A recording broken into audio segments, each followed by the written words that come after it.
Welcome to Watch the Booker Man and to the overdue 9th episode of this series, Impact Wrestling 2012, continuing with the go-home show to our second pay-per-view Against All Odds. And we kick off with footage from last week's main event where Jeff Hardy, who was teaming with the Icon Sting, pinned CM Punk in a tag team match where Samoa Joe was Punk's partner. However, there was somewhat of a controversy. It wasn't a major thing, but CM Punk wasn't aware that a blind tag had been made, and he essentially made this his excuse for losing. We made sure that the commentators put that over because we did have the keep strong note on CM Punk. Before the commentators can really get the chance to introduce us to this week's show, CM Punk's music hits and he is looking to get ahead of this story. He knows that that's going to be the talk of this go-home show, and he says that it was nothing to do with his and Jeff Hardy's respective abilities last week, but because of the refereeing incompetence that Impact Wrestling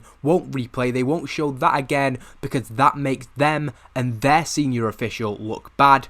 Punk demands assurances that there won't be a repeat of that Against All Odds, and as the champion, he feels that he can lay the law down. Coming out from the back, Kurt Angle says that he agrees that the officials do need help. They need all the help they can get, especially when you consider the likes of CM Punk have been using every trick in the book to fool them for months and months and months. But Kurt Angle says that he's going to ensure that isn't an issue at Against All Odds, because on that night he is going to be the special guest enforcer for our main event between CM Punk and Jeff Hardy. He's going to make sure that everything that goes on in the ring is above board and that nobody around ringside can do anything. Of course, we've had many instances of Samoa Joe and other people helping CM Punk to victory. That's not going to be the case according to Kurt Angle, but Punk gets in the man in charge's face and tells him that he's onto him. He knows what Kurt Angle is trying to do. His ideal Impact Wrestling doesn't have CM Punk at the top of it, but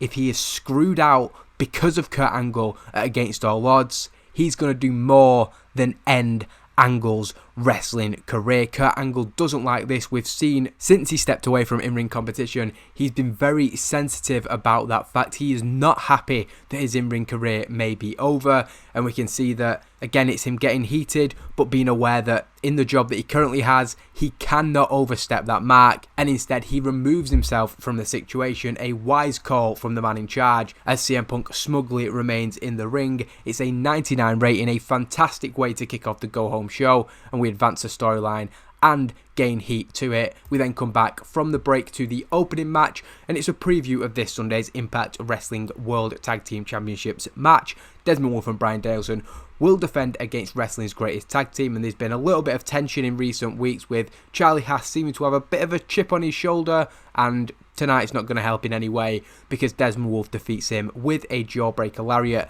An 80 is a really good match, but we can see from the ratings probably carried quite heavily by Desmond Wolfe. Something about Charlie Haas, for whatever reason it is, we know that he's very good in the ring and was part of a great tag team with Shelton Benjamin, but reflected in the game is the fact that Shelton Benjamin is kind of the bigger star of the two.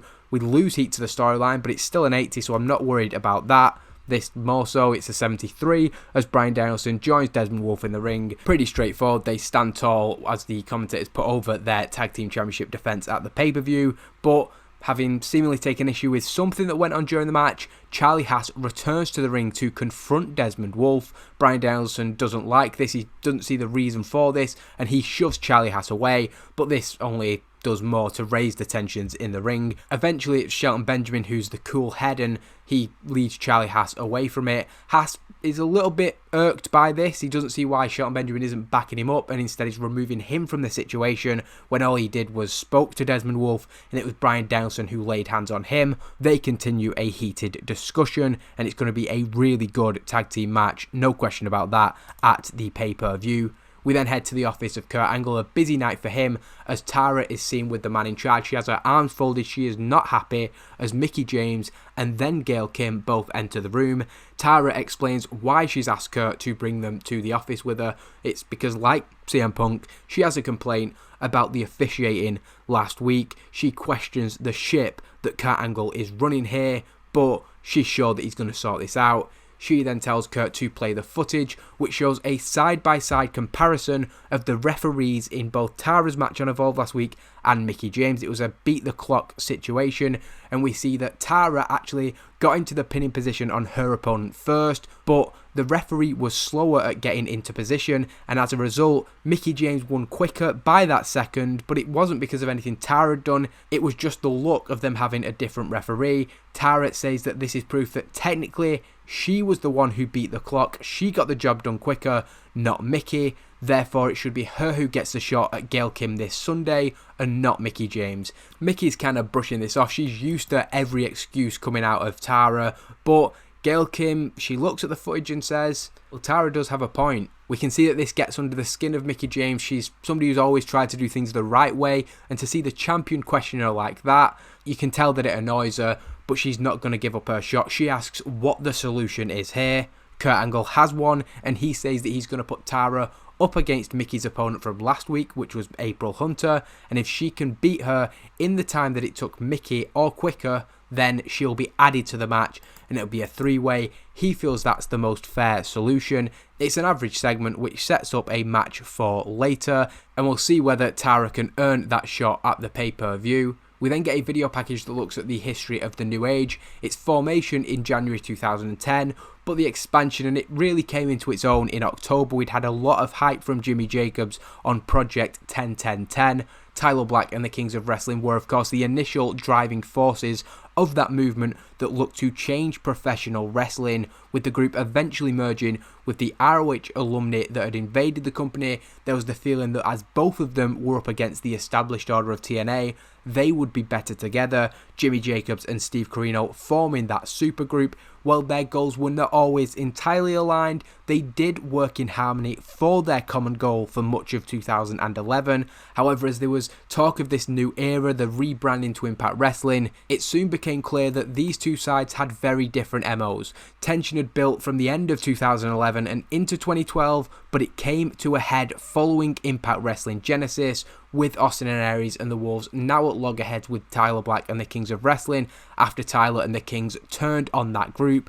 Later tonight, we will hear from both groups from a location of their choosing. Kurt Angle told them last week he'd send a camera crew wherever they wanted to, and all 6 men, of course, were barred from the building. That's why we're hearing from them on location, because Kurt Angle simply couldn't trust these two sides to be in the same building together 3 nights before the pay-per-view, and we'll see what those two sides have to say later on. We go into a very quick squash match now, and Hamada defeats Boogie Nova in 2 minutes and 38, and in that 2 minutes, Hamada has been able to beat the hell out of Boogie Nova. She's down and out, she could just finish it, but Hamada goes to the top rope and adds that exclamation point. Another decisive victory for her. It doesn't rate that well, but Hamada's doing decent enough in these short matches, and I think we know that when it does come to her being involved in more important, longer matches, she will deliver because she is very, very talented.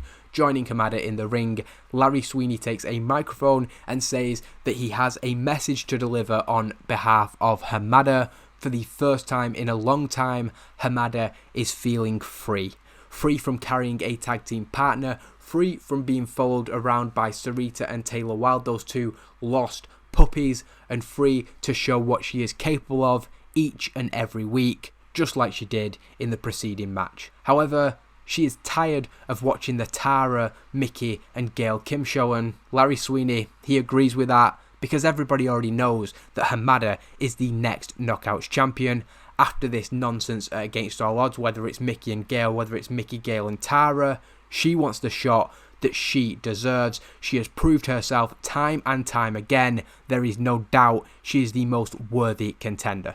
Coming out from the back, Taylor Wilde makes her way to the ring, but is reminded by Larry Sweeney that she is not allowed to lay a hand on either Hamada or Larry Sweeney. Wilde then asks Sweeney to confirm that Hamada has not accepted her challenge for Against All Odds, and Sweeney nods. He says that match will not be taking place. She had her chance and she took the #1 contendership to the Knockouts Tag Team Championships instead, so why should Hamada give in to the whims of Taylor Wilde? In that case, Wilde asks what she has to lose by not laying a hand on these two. She then kicks Larry Sweeney between the legs and tackles Hamada to the ground, looking for revenge since apparently she's not getting this match. Wilde lays into Hamada and Hamada rolls out of the ring. The first time that she's been on the losing side of an angle, should we say, since Hamada turned heel. She's been dominant every single time. Now Wilde does get a little bit of comeuppance and Hamada rolls out the ring, Sweeney telling her that we're going to leave, we don't want anything to do with this woman. As they're heading off, Taylor Wilde says that she's spoken to Kurt Angle and it's pretty clear there's something that Hamada wants and there's something that Wilde wants, and if Hamada wants to get that title shot then they have to draw a line under this. So whether Hamada likes it or not, it will be her against Taylor Wilde this Sunday at Against All Odds, and that is the final blow off to this storyline. Hamada, Wilde and Sarita, it's been going on for a long time now, and it's really these two who are the catalysts of it. Sarita was kind of the support act, and these two going one-on-one is what we've been building to, so that's going to go down on pay-per-view.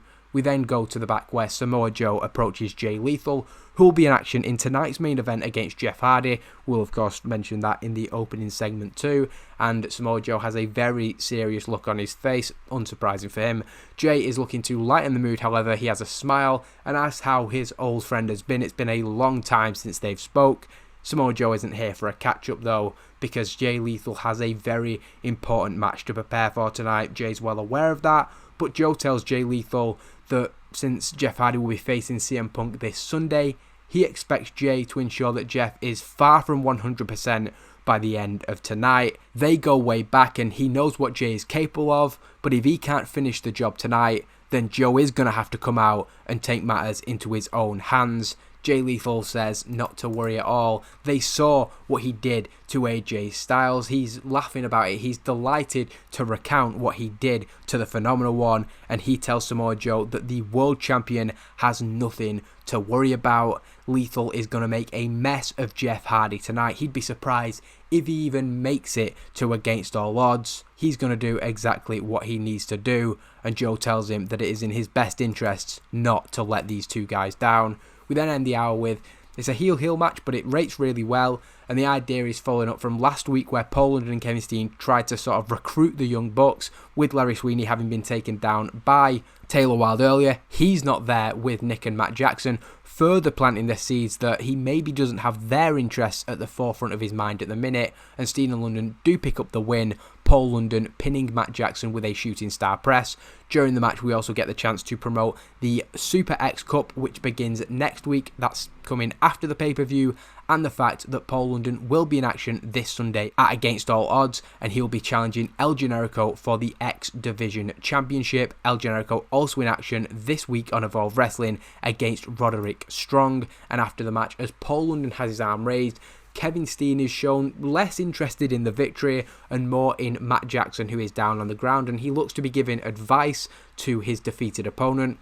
When Matt Jackson returns to the ring, he's kind of not sure what's going on, but Steen points to Matt and basically tells him to listen to what Matt tells him. Given that Steen has obviously just told him something, he's going to get the message from Matt. Kevin Steen then hugs his partner Paul London, saying something in his ear, so there's something going on, but the commentators, while they're a little bit intrigued by that, point out that the more important thing is that X Division Championship match on pay-per-view. But we see that Kevin Steen clearly has something in mind, something's going on there, and maybe that was a case of the recruitment mission continuing. That ends the first hour as we come back to an unknown building where Tyler Black and the Kings of Wrestling, that's where they've invited the Impact Wrestling cameras as they speak about their upcoming match with Austin Aries and the Wolves at Against All Odds. It's a decent segment, but hopefully the stuff that comes later does get a better rating. Tyler Black takes the lead in terms of the speaking, as he usually does, talking about how different the mentalities of these two sides are and how clear that's become to everybody in recent weeks. They don't doubt the ability of Aries and the Wolves, but they see that they have mindlessly followed a leader wherever he's led them, even when it's been down dead ends, while they have always been at the forefront of pushing the change that they wanted to see. This movement was always led by the vision of Black, Hero and Castagnoli, and not by what somebody else was telling them that they should do. But that brings them to the leader, the visionary, the man who started all of this, Jimmy Jacobs. Tyler knows that a lot of people have been asking where he stands, where he's been, and why we haven't heard from Jimmy Jacobs in weeks, and Black's answer is simple. They don't know because they haven't heard from him either. There's not been a call, not a text, not a single word from the founder of this movement since the moment that they made the decision to leave the New Age of Honor. That's fine for Tyler and the Kings, because for them it's always been about the three of them having each other's backs. They don't need anybody else. So while of course Jimmy Jacobs is a close friend of these guys, they're not overly concerned about the fact that he's gone completely silent. As for them, it's just about these three as a face team now, and we really want to get them over as a trio. Tara then does manage to defeat April Hunter more quickly than Mickie James did, but we can see as the time is running down, Tara does get quite desperate and uses a number of shortcuts. So while she gets the win, it's not necessarily fair to say that she was better than Mickie James, because Mickie defeated April Hunter fair and square, while Tara is using ropes, pulling hair, all kinds of things. She then stands tall, having earned her place in the Impact Knockouts Championship match.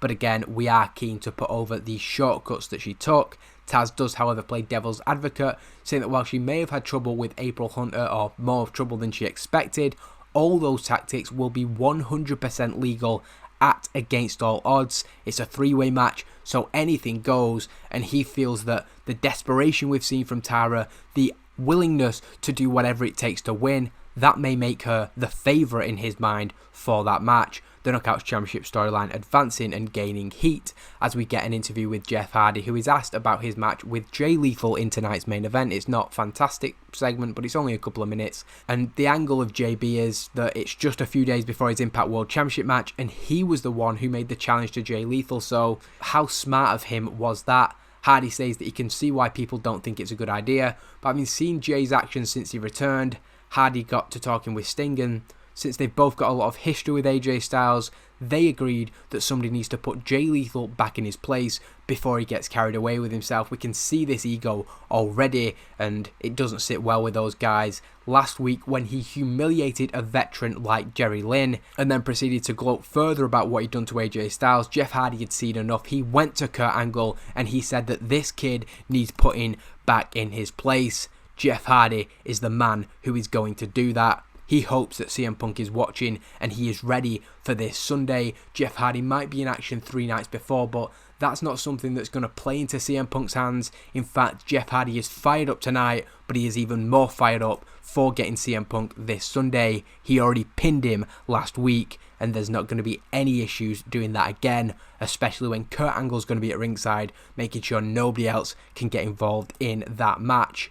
We then go to the other promo from the Impact Wrestling cameras, who are with Austin Aries and the Wolves, and they've decided that they're going to do it in the back of a moving van. Aries says that they've heard Tyler and the Kings trying to justify their actions for weeks now, but simply he knows that every word is bullshit. There is one root of all of this, and it's jealousy. The New Age came to Impact Wrestling. They were the new kids on the block. They were the shiny toys. They were different. They were fresh. But that novelty quickly faded when they were overshadowed by 3 men who were quite simply superior talents, the greatest tag team in the world and the greatest man that ever lived. Aries has put down Desmond Wolfe, Sting, Jeff Hardy and AJ Styles. He ended the career of Kurt Angle at Bound for Glory, and all that has been done in less than a year. The Wolves won the World Tag Team titles back that the Kings of Wrestling had lost from the New Age of Honor, and Hero and Castagnoli have never gotten over it. That bitterness only increased when they watched the Wolves go on to have the best tag team title reign in this company's history. Once Tyler Black had been outshined by Austin Aries on one too many occasions, they knew that this was inevitable. This didn't come as a surprise to them. As Aries finishes this point, the vehicle pulls up. With a smirk on his face, Austin Aries leads the Wolves out of this black van. He says that the New Age originals know this vehicle. We've always had this vehicle associated with the New Age since going back, I think it was September 2010. So something that we've seen on a number of occasions. And he says that they know this vehicle, but they have no idea what's coming next. We cut there as we head back to the ring or go to a break or whatever it is and come back to Brody Lee in not that good of a match. Jack Evans being held back and was off his game and they didn't click, so not very good, but we're just trying to get Brody Lee over now, and he wins in 6 minutes and 26 over Jack Evans.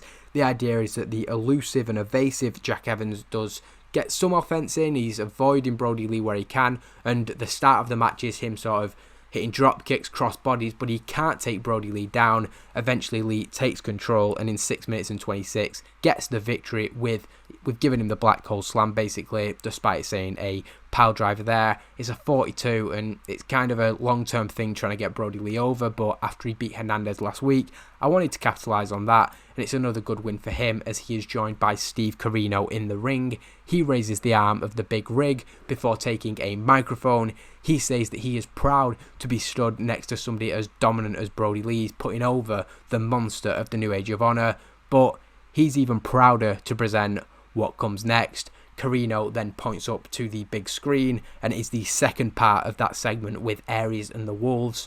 Back where we left off, Aries, Richards and Edwards are shown outside a building, Aries with a crowbar, while Davey Richards and Eddie Edwards pull out steel pipes. Heading into the building, it becomes clear during the segment that this is an ambush, the three men knowing where Tyler Black and the Kings of Wrestling are. Having heard the door get kicked down, we see that Tyler Black and the Kings of Wrestling have got up to investigate, so the two sides come to a head inside this building, but they're caught off guard by the fact that Aries and the Kings have weapons, so there's a bit of a scuffle, a bit of a struggle, but eventually, because they have the pipe and the crowbar, the New Age Originals are just basically beaten down. They try and fight back, but they are overrun by Aries and the Wolves, and a brutal attack follows. No one around to help Tyler and the Kings of Wrestling. They leave their rivals bloodied and battered before the pay-per-view, and we really want this to come across as one of those, like, you know, you get a lot of attack angles in wrestling, but we want this to be one of those where it's put across as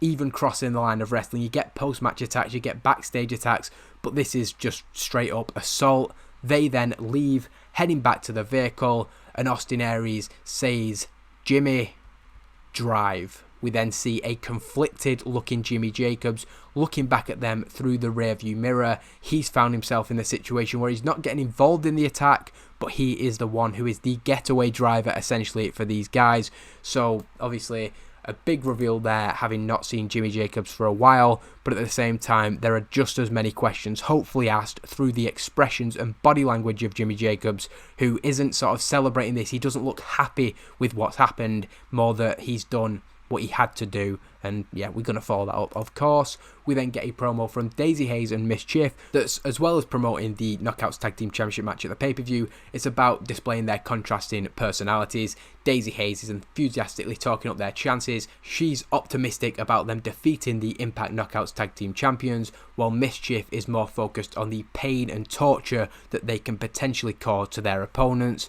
But in being so different, they are very similar in that they agree that Rosita doesn't deserve to be a champion, and they do. Against all odds, they're going to isolate and punish Rosita and become the new Impact Knockouts Tag Team Champions. So yeah, I've not done it that much, but throughout the storylines involving Hayes and Mischief, we have always tried to put across this odd pairing, and I think there is something entertaining in that over-the-top preppy character and the sadistic character of Mischief. We then get the main event, which is decent. It's they don't click, and it's a non-finish, so I'm not going to complain about it not getting better than a 74.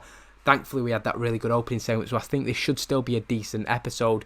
It goes 15 minutes. I wanted this to be more like maybe 12, 13 before it sort of goes out of control, but Jeff Hardy gets the note about his stamina in a 12-minute match, but if I put 15 and a slow build, then he seems to be able to handle that. So basically I had to make it longer because Jeff Hardy struggles with his stamina. Obviously it doesn't make sense, but we don't get a finish to this match. With Jay Lethal just being back, I didn't want him losing, and obviously Jeff Hardy's got a title match, but the reason for this match was that Jay Lethal is trying to keep Jeff Hardy down, but Hardy looks to be in control. At this point, Samoa Joe comes out and he wants to deliver a chair to Jay Lethal. He doesn't care about Jay getting the win, of course. He wants him to just beat the hell out of Jeff Hardy.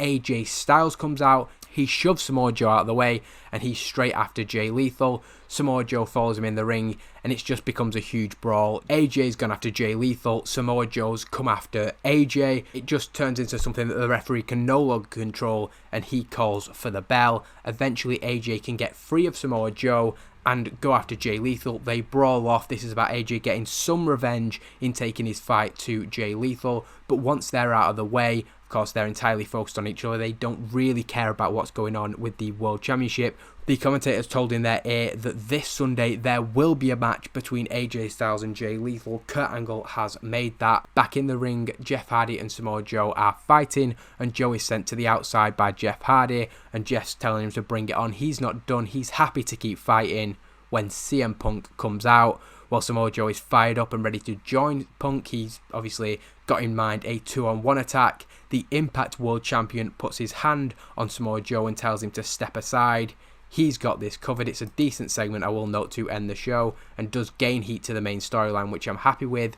Once in the ring, CM Punk tells Jeff Hardy they can save the violence for Sunday, and there's going to be a hell of a lot of violence at the pay-per-view. For once in his life, Jeff Hardy needs to listen. He knows that normally people trying to give Jeff advice doesn't go through to him, but Punk says that listening to him now is going to save him a lot of embarrassment going forward. CM Punk tells Jeff Hardy to forget about last week. That was one match, a tag team match, that was a single battle that Punk was happy to concede in a greater war. Of course he was fired up and angry about it, but Punk's had a chance to ruminate on this and he doesn't care. Jeff was smart enough to keep out of his way from when Punk arrived here in June last year, but as always, as hard as Jeff tries to do the right thing, that slip up, that relapse into making the mistake is always just one step away. CM Punk obviously not being specific, but of course we know how their storyline previously has gone.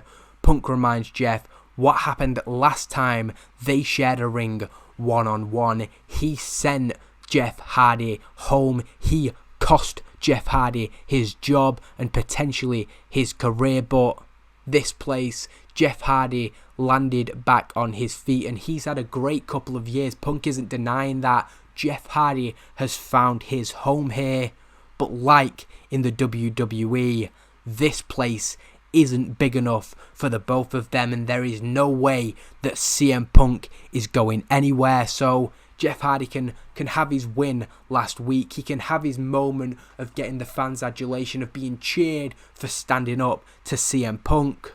But Punk promises that this ends the same way. This doesn't end well for Jeff Hardy. Jeff Hardy has nothing to say in response and things don't become physical, but it's about that eye-to-eye contact to end the show. The intensity in the face of both men. Jeff Hardy's had his chance to speak the previous weeks, and now CM Punk has made his point clear. So we are just scratching the surface here. We're not going into their personal issues too much and the fact that they legitimately hate each other, or the fact that they have so much history in wrestling, because we don't want to sort of break kayfabe or anything like that, but it's the idea that we want that real raw emotion to come through. I spoke about that a lot in the AJ Punk storyline, and that's something that we hopefully see from CM Punk. It's a very good episode actually. I didn't think it'd do that well because of the poor main event, but then there was the really good angles and a couple of other good matches on there, so yeah, it does make sense, and that's your Go Home Impact Wrestling. We will now go into Evolve.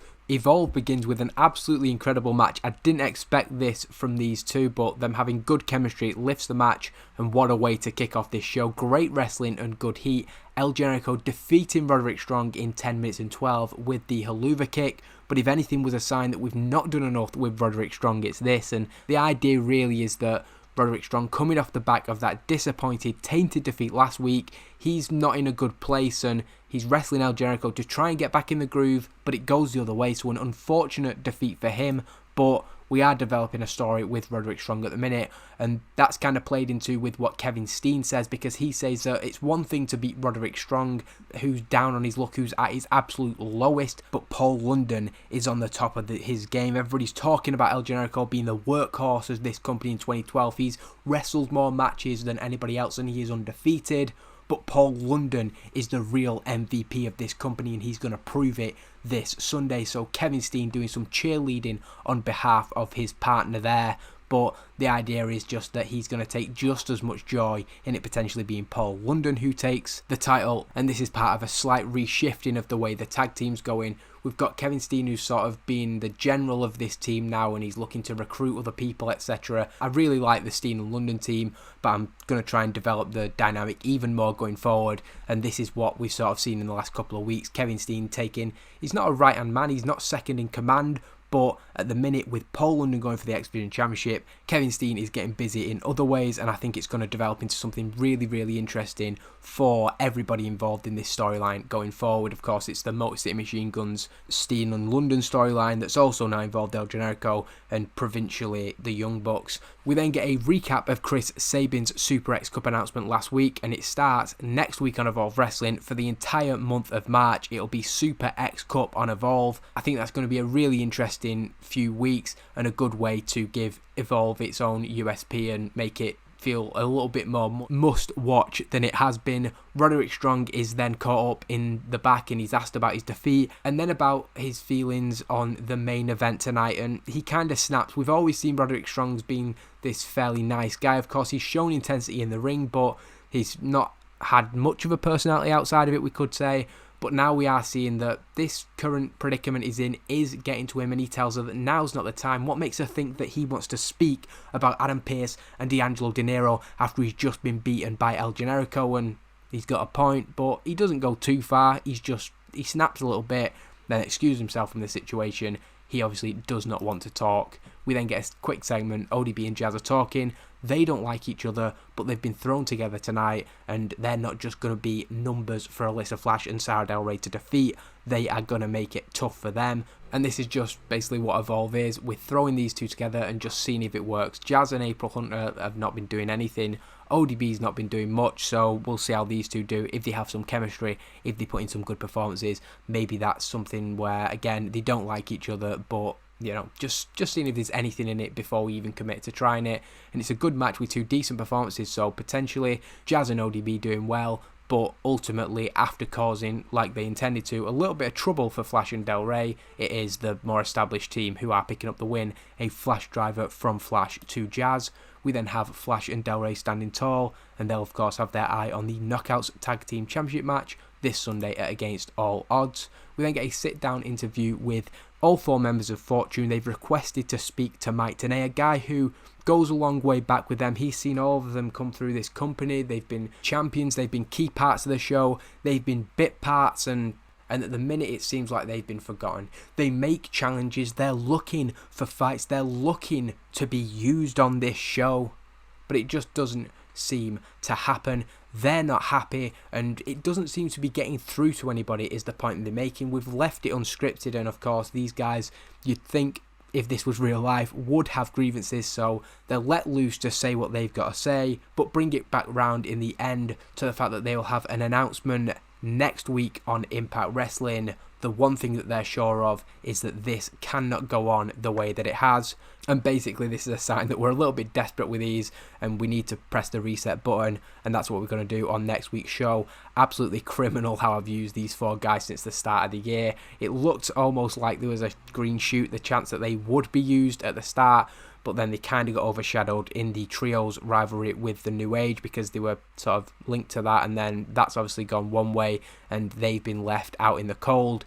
But that can't continue, and basically I'm forcing my own hand. Next week we have to do something with them, and it's going to be the start of them being used more regularly for sure. We then get Amazing Red defeating Rhett Titus. It's not that good of a match, partially probably because of the injury sustained to Rhett Titus. A Code Red is what gets the win in 7 minutes and 4 seconds. This performance of Amazing Red standing out, and he stands tall after the match. Loki with him, of course, is that mentor-protege relationship ongoing, and we can see Loki he's not giving him too much praise. He's not just going to say because you've won one match that's all hunky-dory, but nonetheless he is pleased to see Amazing Red picking up a victory. We then come back to a decent main event. It's not fantastic, but as I've said, we're trying to build Adam Pearce up, so while he's being put in this position quite quickly, we are going to see that he's not going to be putting in top level performances. Nonetheless, D'Angelo Dinero defeats him in 12 minutes and 25 with a DDE, making defense number 4 of the Evolve Wrestling title,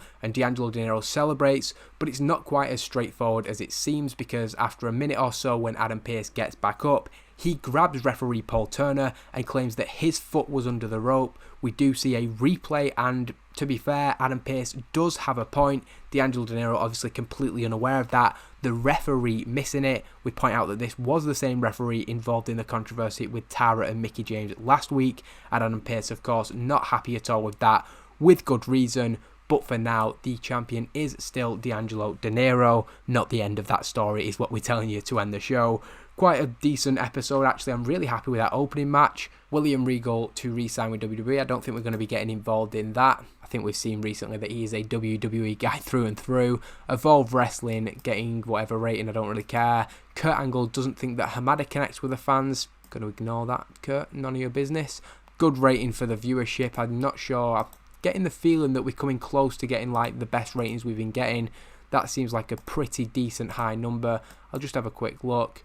Yeah, that is actually the highest rated show that we've had so far. Don't know whether it was necessarily the best reflection of what we've been doing. It was a decent show. See a couple of names on there. I'm sure that hint at what's going to happen in the Super X Cup. That's something else that I'm really looking forward to after the pay-per-view. But I think we've got a really good pay-per-view coming up on Sunday. And then after that, I've got some bigger ideas, I think, some more long-term ideas that we can flesh out. I've always had that driving force in the save, whether it was getting to the first Bound for Glory, and that was really shaping the company in the image of Paul Heyman's young, hungry and aggressive. We then had the New Age stuff, then the ROH Invasion stuff, then CM Punk coming on board. So we've always had that bigger thing, and to be fair, going towards Slammiversary 2012, we've got a huge moment of the save. It was one of the 3 big things that I had in mind before we started, so that is coming in the fairly near future. But for these next couple of months, I want to try and flesh out some more of the characters and some people who haven't been used quite to their potential. As I said, pay-per-view card of course is on the screen, and you can see we've got a really good show coming up. Hopefully you'll join me for that. Thank you for watching, and I'll see you next time.